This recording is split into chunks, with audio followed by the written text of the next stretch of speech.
বরের জন্মদিন উপলক্ষে একা হাতে কি নতুন নতুন রেসিপি করে বরকে খাওয়ালাম সেটাই আজ তোমাদের সাথে শেয়ার করব। আমাদের বিয়ের পর এটাই কিন্তু আমার বরের সেকেন্ড জন্মদিন যেখানে আমি উপস্থিত আছি, সেই জন্য বিয়ের আগে তো কখনোই সুযোগ পাইনি রান্না করে খাওয়ানোর, তাই এখন সুযোগটা পেয়েছি, এই সুযোগটা তো হাতছাড়া করা যাবেই না। সেই জন্য নতুন নতুন পদ করে বরকে আজ খাওয়াবো বলে ঠিক করেছি।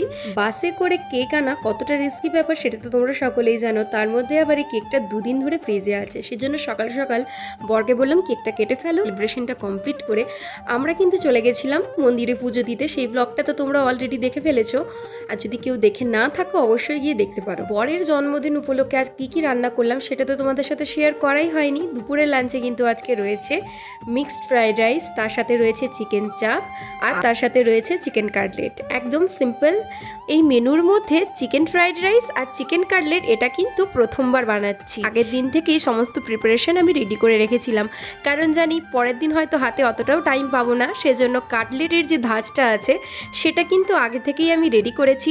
মিক্সড ফ্রাইড রাইসে আমি কিন্তু ক্যাপসিকাম, গাজর, ডিম, তারপরে চিংড়ি মাছ, তারপরে চিকেনের পিসেস, ছোট ছোট পিস, কাজু কিশমিশ সমস্ত কিছু অ্যাড করেছিলাম, আর খেতে কিন্তু অসাধারণ লাগছিল।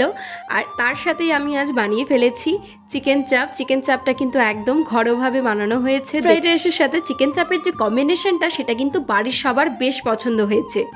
আমার এই ছোট্ট আয়োজনটা তোমাদের কেমন লাগলো অবশ্যই একটা কমেন্ট করে আমাকে জানিও।